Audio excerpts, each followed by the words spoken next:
cristiana morando en tiendas con Isaac y Jacob, coherederos de la misma promesa, porque esperaba la ciudad que tiene fundamentos, cuyo arquitecto y constructor es Dios. Por la fe también la misma Sara, siendo estéril, recibió fuerza para concebir y dio a luz aún fuera del tiempo de la edad, porque creyó que era fiel quien lo había prometido. Por lo cual también de uno, y ese ya casi muerto, salieron como las estrellas del cielo en multitud, y como la arena innumerable que está en la orilla del mar. Conforme a la fe murieron todos estos sin haber recibido lo prometido, sino mirándolo de lejos y creyéndolo, y saludándolo, y confesando que eran extranjeros y peregrinos sobre la tierra. Hasta aquí la porción de las Escrituras. Ahora, por favor, busque Romanos 4:11, en donde se le llama a Abraham padre de todos los creyentes. Así que Abraham tiene más o menos cubierto el mercado cuando se trata de la enseñanza de la fe. Escúcheme con atención. No puedo enfatizar lo suficiente la importancia de la fe. Y no estoy hablando de algo incidental. En Hebreos 11:6 leemos, pero sin fe es imposible agradar a Dios. Y usted quiere agradar a Dios, ¿verdad? Bueno, si usted quiere agradar a Dios, hágalo sin que importe a quién desagrade. Pero si usted desagrada a Dios, no importa a quién agrade. Y no hay manera de agradar a Dios sin fe. Lo repito, esto no es incidental, esto es fundamental. Fe es la marca del creyente cristiano. Los primeros seguidores fueron llamados creyentes antes de ser llamados cristianos. Es nuestro deber principal el creer en Dios.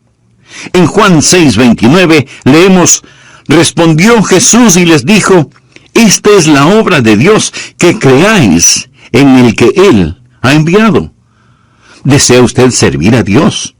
Su deber principal es creer en Dios. El pecado supremo no es la incredulidad. El pecado más grande no es el asesinato, ni la violación, ni el robo, ni la corrupción, ni la tiranía. El pecado más grande, mi amigo, es la incredulidad. Cuando el Espíritu Santo de Dios viene al mundo, viene a convencer a los hombres del pecado, porque ellos no creen. La razón por la que los hombres están perdidos, condenados y rumbo al infierno, no es por algún pecado que hayan cometido, es porque no han creído. La Biblia dice en Juan 3:18, el que en él cree no es condenado. Pero el que no cree ya ha sido condenado porque no ha creído en el nombre del unigénito Hijo de Dios. La incredulidad es la fuente de todos los demás pecados. Adán y Eva pecaron en el jardín del Edén porque no creyeron a Dios. La vida cristiana debe ser vivida por fe. Hebreos 10:38 lo dice claramente, mas el justo vivirá por fe. Amigos, se lo repito, sin fe es imposible agradar a Dios. Usted nunca tendrá éxito en su vida cristiana si es que no cree en Dios. Esa es la razón por la que estamos estudiando sobre algunos campeones de la fe o héroes de la fe. Ahora, lo que le voy a decir seguramente le asombrará. Abraham fue un pagano idólatra. Vivió en un lugar llamado Ur de los Caldeos, cuando Dios le habló y le inscribió en la escuela de la fe, 2000 años antes del nacimiento de Jesús en la tierra. Abraham fue un pagano, y además tenía 75 años cuando asistió a la escuela de la fe. Así que no me diga que usted es demasiado malo o demasiado viejo como para no querer caminar esta gloriosa vida de la fe. Por supuesto que puede, piénselo. Un hombre de más de 70 años vive en tierra extraña. Tiene una esposa muy linda, tiene familia, tiene un negocio, y como lo vamos a ver, él lo deja todo para ir a un país que nunca ha visto y marcha bajo órdenes selladas. Dios no le dice a dónde va a ir. Dios no le dice cuánto tiempo se demorará en llegar a ese lugar. Dios no le dice qué es lo que tendrá que hacer una vez que llegue, ni por cuánto tiempo se quedará allá, o qué es lo que va a suceder. Dios simplemente le dice, levántate y vete. Y él así lo hizo, inscrito ya en la escuela de la fe. Y la palabra de Dios dice que Abraham y Sara fueron extranjeros y peregrinos en la tierra de Canaán. Lo mismo que nosotros Note que Abraham no fue un fugitivo. No estaba huyendo de su hogar, no era un vagabundo, no estaba buscando una casa, era un extranjero lejos de su hogar y era un peregrino yendo hacia su hogar. Y eso vamos a aprender acerca de él, porque lo que es verdad sobre Abraham no es una mera historia. Ha sido escrita para nuestro beneficio. ¿Por qué cree que Dios puso esto aquí en el capítulo 11 de Hebreos? Si no fuera para que sirva de inspiración y sea una herramienta informativa para que nosotros podamos usarla.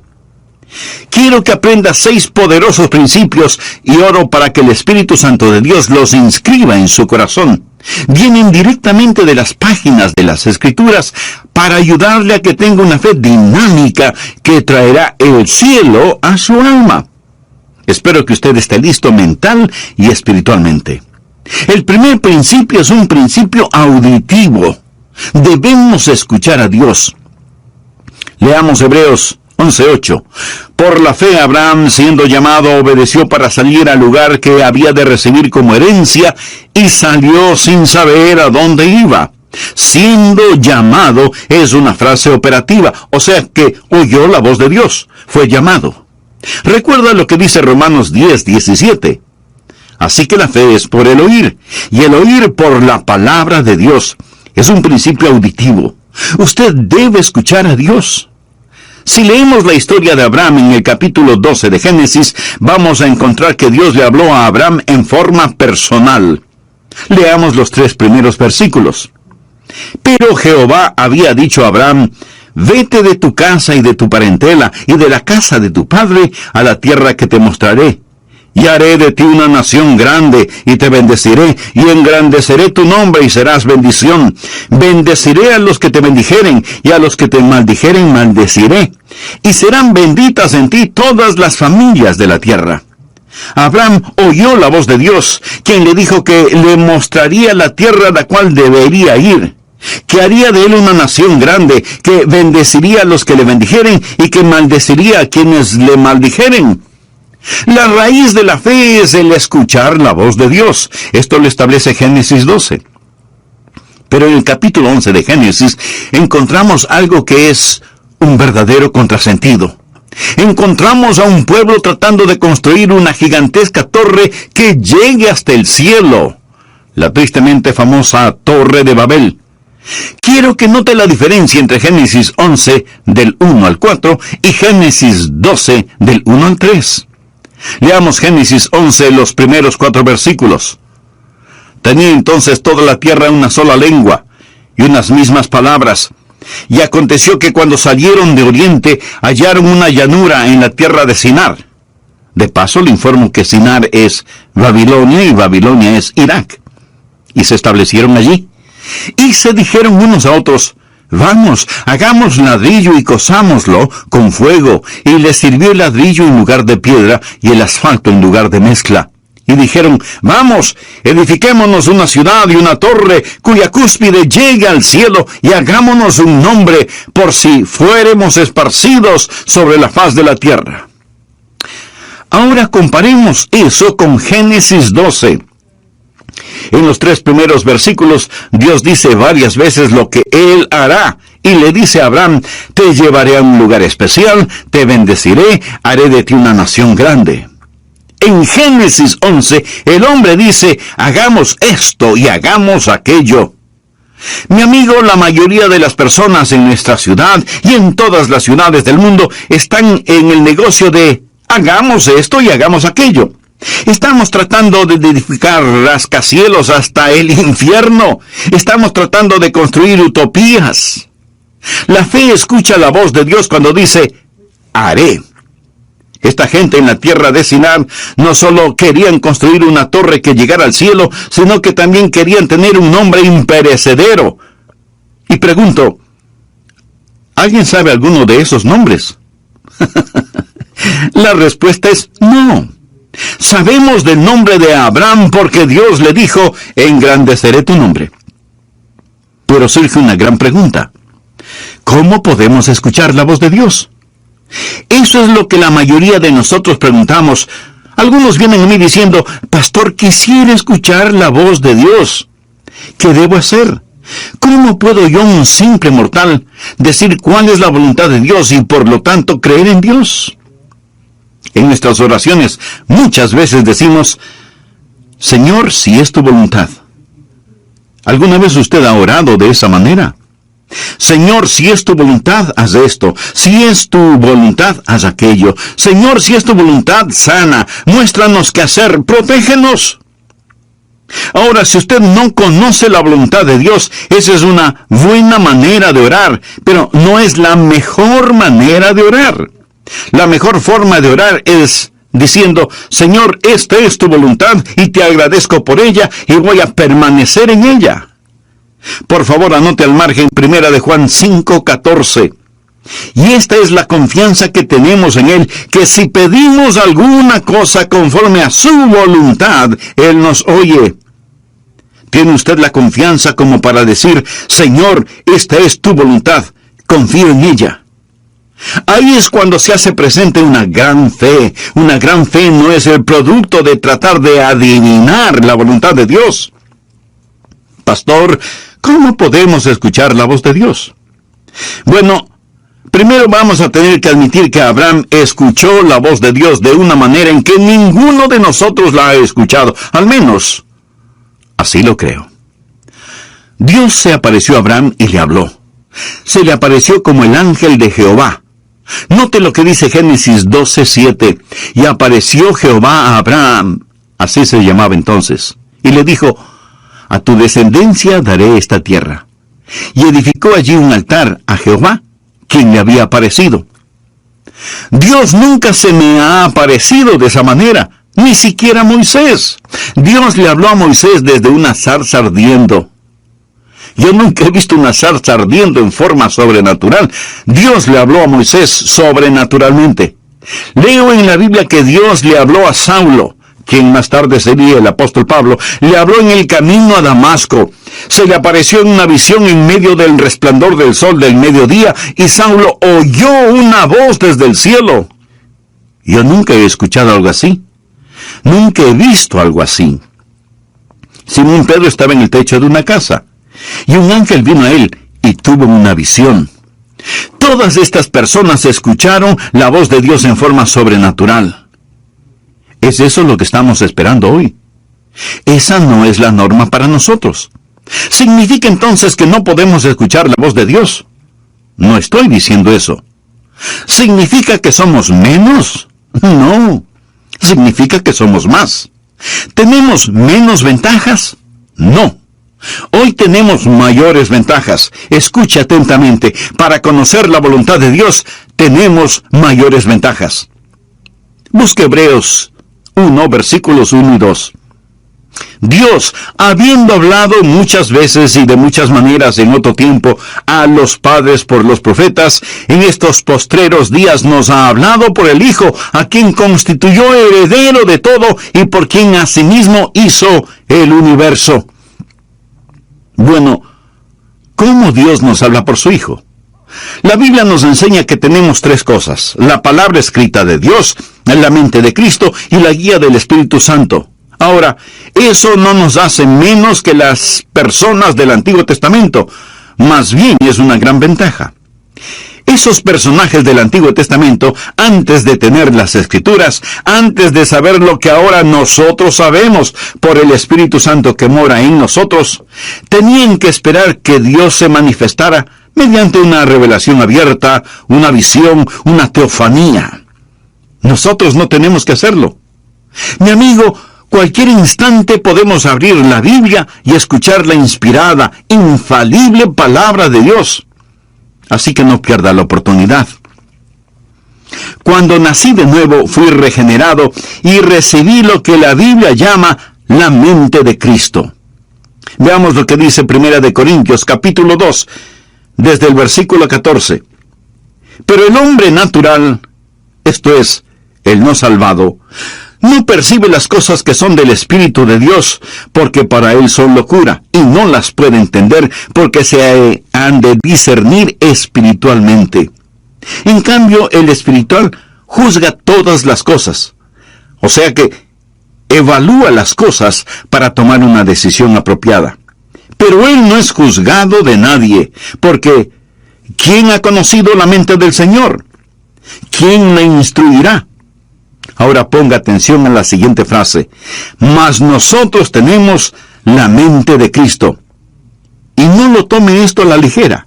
Nosotros tenemos escrita la inspirada, infalible palabra de Dios, y esa palabra nos dice que tenemos la mente de Cristo. ¿Cómo puedo conocer la voluntad de Dios?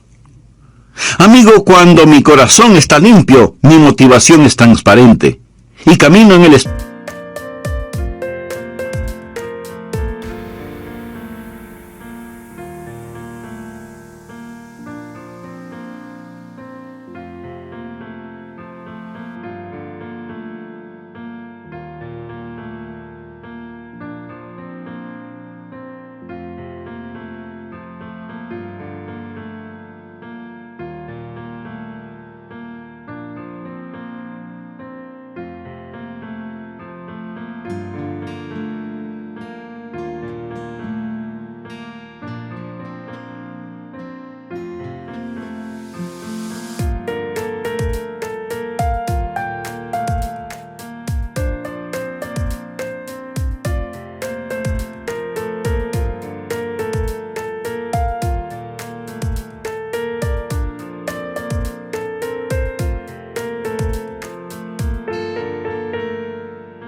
Puedo con toda seguridad asumir que lo que pienso y lo que deseo es la voluntad de Dios.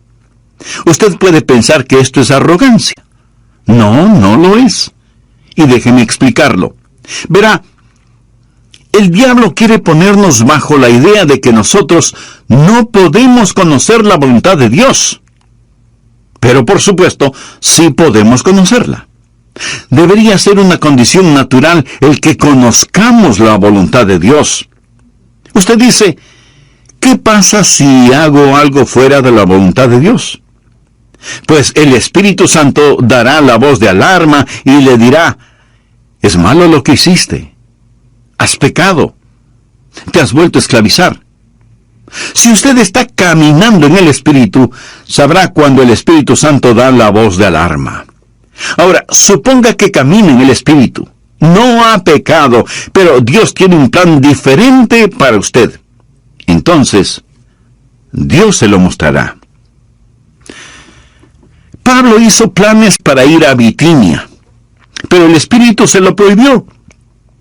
Y Pablo oyó una voz que lo llamaba a Macedonia. Así que tuvo que cambiar sus planes. El punto, mi amigo, es que podemos caminar con Dios. Honramos a Dios cuando creemos en Él y vivimos con confianza. Ahora, si usted duda acerca de algo, espere en el Señor.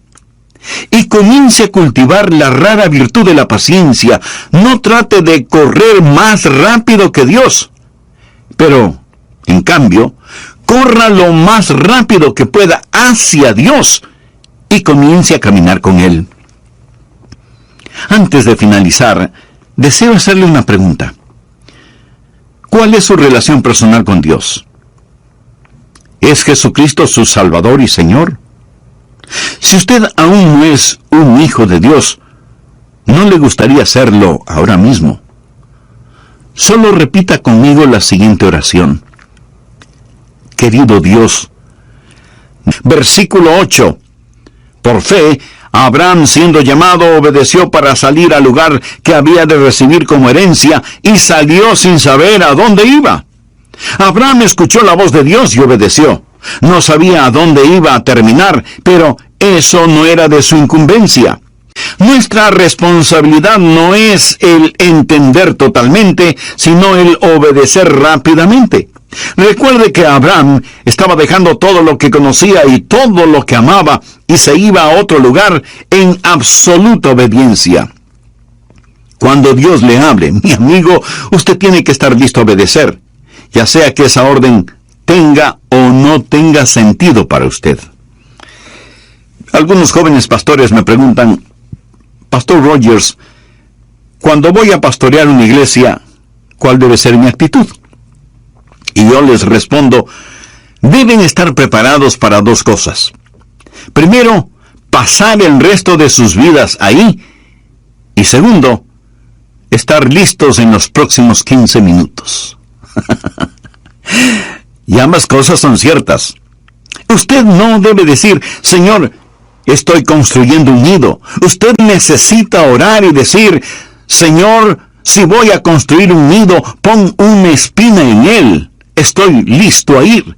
Confiar y obedecer. La única manera de ser felices en Jesús es confiar y obedecer. Y si usted no obedece lo que ya sabe, no le pida a Dios más revelación, porque Dios no se la va a dar.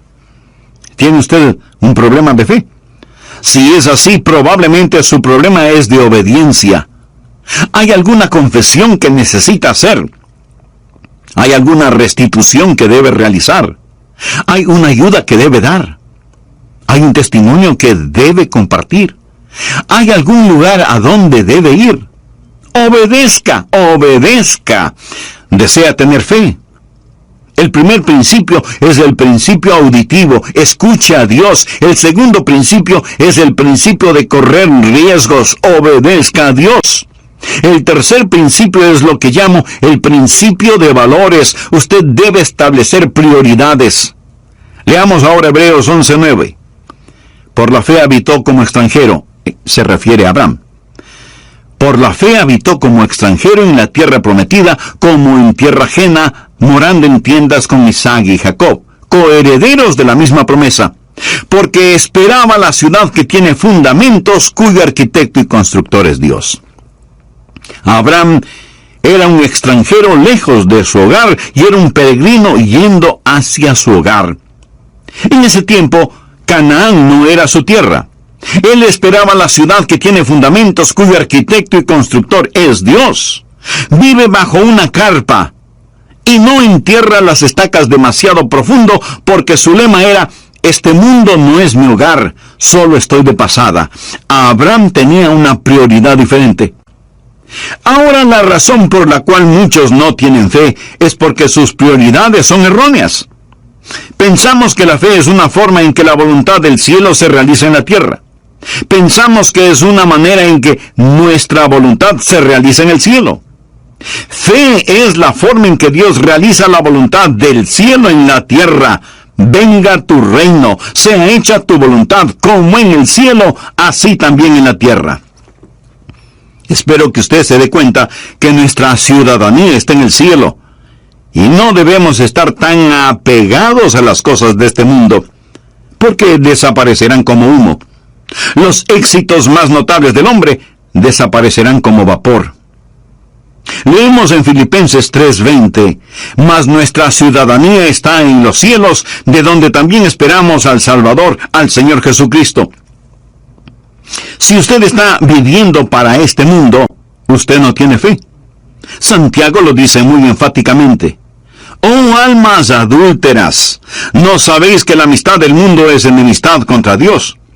Cualquiera pues que quiera ser amigo del mundo, se constituye enemigo de Dios. ¿Es usted mundano y se pregunta por qué no tiene fe? ¿Piensa que Dios va a otorgar fe a sus enemigos? Abraham no fue un amigo del mundo. Cuando usted se vuelve amigo del mundo, entonces usted comienza a vivir mundanalmente. Veamos lo que dice 1 de Juan 2, desde el versículo 15. No améis al mundo, ni las cosas que están en el mundo. Si alguno ama al mundo, el amor del Padre no está en él. Porque todo lo que hay en el mundo, los deseos de la carne, los deseos de los ojos y la vanagloria de la vida, no proviene del Padre, sino del mundo. Y el mundo pasa y sus deseos. Pero el que hace la voluntad de Dios permanece para siempre. Recuerde que la fe viene por la voluntad de Dios. Piense en eso.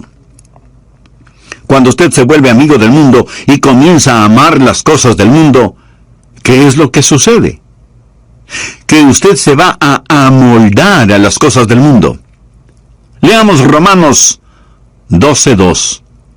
No os conforméis, Quiere decir que no debemos dejarnos manipular ni amoldar.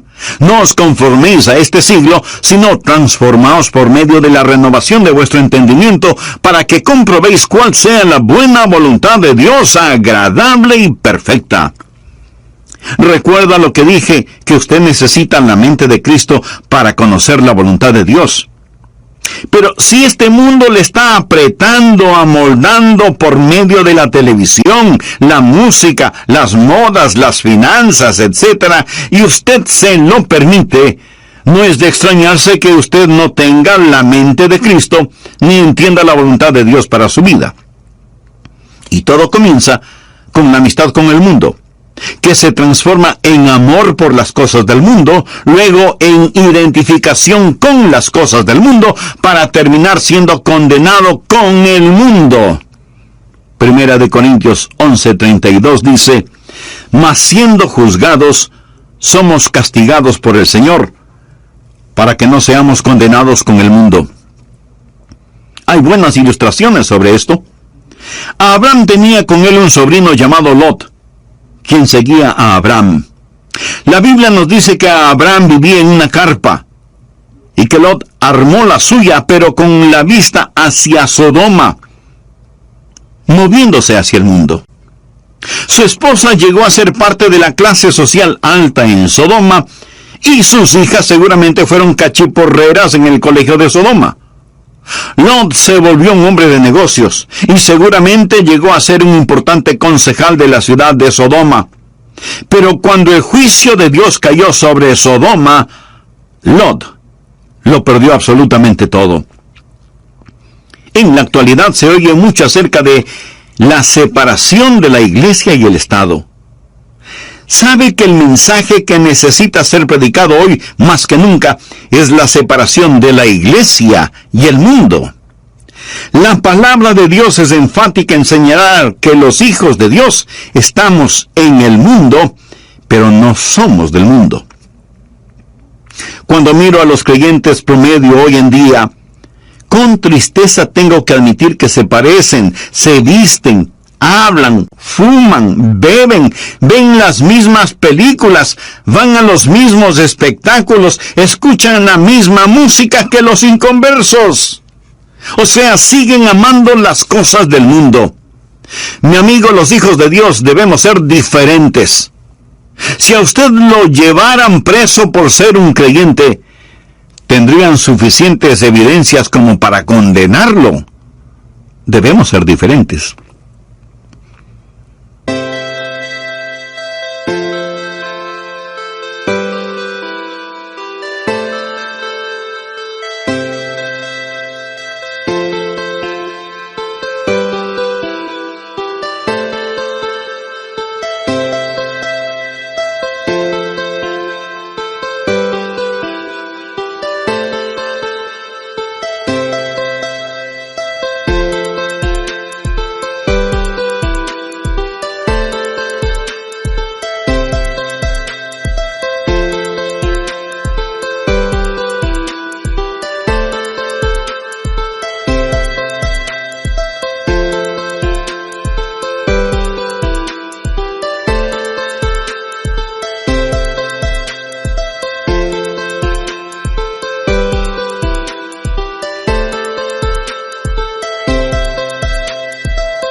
Quisiera hacerle unas preguntas muy personales.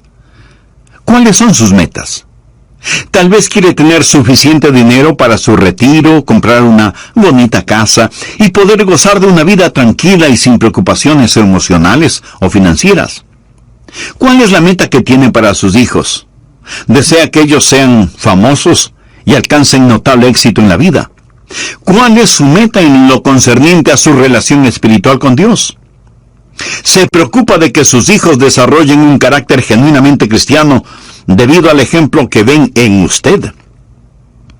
¿Dejaría su trabajo presente y aceptaría otro menos importante y con menos dinero si eso ayuda al crecimiento espiritual suyo y de su familia? ¿Es su meta solo impresionar a la gente? ¿En compañía de quién preferiría estar? ¿De los ricos, famosos y mundanos? ¿O de los pobres, sencillos y puros. ¿Qué significa para usted la frase, buscad primeramente el reino de Dios y su justicia? Mi amigo, sin fe es imposible agradar a Dios. Y deseo que grabe en su corazón que si usted agrada a Dios, no importa a quién desagrade, pero si usted desagrada a Dios, no importa a quién agrade. Bien, veamos el cuarto principio, que es el principio de visión. Mantenga enfocada su fe. Usted está escuchando este mensaje este momento y aún puede estar de acuerdo con lo que estoy diciendo, pero tan pronto como usted comience a hacer otras cosas, este mensaje puede quedar fuera de foco si es que no tiene cuidado. Nuevamente veamos Hebreos 11:10. Porque esperaba la ciudad que tiene fundamentos, cuyo arquitecto y constructor es Dios. Aquí la palabra operativa es esperaba. Ahora leamos el versículo 13. Conforme a la fe murieron todos estos sin haber recibido lo prometido, sino mirándolo de lejos. Este es el principio de visión del que estoy hablando. Y creyéndolo, y saludándolo, y confesando que eran extranjeros y peregrinos sobre la tierra. Es fácil perder el enfoque que tenemos sobre los valores correctos. Es tan fácil el tener pensamientos y deseos mundanos. Anote al margen Colosenses 3, los 2 primeros versículos. Si pues habéis resucitado con Cristo, buscad las cosas de arriba donde está Cristo sentado a la diestra de Dios. Poned la mira en las cosas de arriba, no en las de la tierra. Abraham fue un hombre que tuvo una visión. Y esa visión le dio la capacidad de ver lo invisible. Recuerde lo que es la fe. Es pues la fe, la certeza de lo que se espera, la convicción de lo que no se ve. Eso es lo importante. Mire otra vez el versículo 13. Conforme a la fe murieron todos estos sin haber recibido lo prometido, sino mirándolo de lejos. Quiere decir que vieron lo invisible. Vieron cosas que no eran visibles, porque fe es ver lo invisible. Y es absolutamente verdad que por fe podemos ver lo invisible. Segunda de Corintios 4:18 es un versículo interesante. No mirando nosotros las cosas que se ven, sino las que no se ven. Pues las cosas que se ven son temporales, pero las que no se ven son eternas. ¿Es esto una contradicción? Pablo dice que no estamos mirando lo que podemos ver, sino que miramos lo que no se puede ver. La fe ve lo invisible, conoce lo desconocido y hace posible lo imposible. Es una visión que está enfocada, y usted debe mantener su fe en estas cosas. Un hombre fue al consultorio de un psiquiatra. La enfermera fue donde el doctor y le dijo: doctor, aquí está un hombre que dice que necesita verle, pero creo que está loco, porque piensa que es invisible. Y el doctor le dice a la enfermera: entonces, dígale que no le puedo ver. Mi amigo, hay un mundo invisible. Hay un mundo que es mucho más real que este mundo, y todos estos héroes de la fe fueron personas que pudieron ver lo invisible. Nosotros vivimos una vida en donde todo lo que vemos está frente a nuestros ojos. La familia, la casa, el carro, el trabajo, la oficina, etc. No vemos la necesidad de visión. Nunca miramos hacia el cielo. No queremos ver más allá de nuestras narices. Aún en nuestro mundo material hay gente que deja su marca. Exploradores, novelistas, inventores, científicos, deportistas. Todos estos tienen la habilidad de ver lo invisible. El hecho de que esté hoy predicando este mensaje es porque Dios puso un sueño en mi corazón y ahora ese sueño es realidad. Cuando Disney World fue inaugurado en Orlando, en la Florida, el programa comenzó con un extraordinario desfile. Miles de invitados especiales estaban en las tribunas. Walt Disney ya había fallecido, pero la viuda de Walt Disney estaba entre los ejecutivos de la empresa. El programa fue una fantasía propia de Disney. Una señora que estaba sentada junto a la señora Disney comentó: «Es una pena que su esposo no esté aquí para ver todo esto». Y la señora Disney le contestó: «Oh, pero él lo vio. Por eso todo esto está aquí». En su mente, él vio lo invisible, pero él no vio lo que sucede en la actualidad en su famoso parque de diversiones, se lo puedo asegurar. Si él supiera lo que está pasando, probablemente estaría dando vueltas en su tumba. Amigo, todo comienza con una visión. El quinto principio es el principio de vigilancia. Usted debe proteger su corazón. El diablo hará guerra contra su fe. Hebreos 11:11 dice: «Por la fe también la misma Sara, siendo estéril, recibió fuerzas para concebir, y dio a luz aún fuera del tiempo de la edad, porque creyó que era fiel quien lo había prometido». Dios le había dado a Abraham una promesa, pero usted sabe que él y Sara dejaron de mirar a Dios e hicieron cosas muy negativas. Abraham fue hacia Egipto cuando Dios le había puesto en Canaán. Pero Dios puso a prueba su fe, y Abraham al principio fracasó en la prueba. Amigo, Dios probará su fe. Una fe que no puede ser probada no puede ser una fe confiable. La Biblia habla de las pruebas de nuestra fe. Cuando usted vive una vida de fe, no todo es color de rosa. Su fe va a ser probada. Abraham debió quedarse en la tierra de Canaán a pesar de que había hambruna. Si él sabía que Dios lo puso allí, debió haber dicho: «Aunque pase hambre, me voy a quedar. Si Dios me puso aquí, Él me cuidará». Esté vigilante. Su fe va a ser atacada. No siempre va a ser fácil vivir una vida de fe. No crea que todos los salvados están dentro de las iglesias y que todos los perdidos están fuera de las iglesias. No es cierto. En el hogar, no crea que no va a tener ningún problema en su vida matrimonial solo porque tiene fe. En la vida, no piense que no va a tener quebrantos y a derramar lágrimas. Amigo, usted va a enfrentar problemas a pesar de vivir una vida de fe. Pero Abraham retornó a la vida de fe. Vamos ahora al sexto y último principio, el principio de la victoria. Goce de las bendiciones. Hebreos 11:12 dice: «Por lo cual también de uno, y ese ya casi muerto, salieron como las estrellas del cielo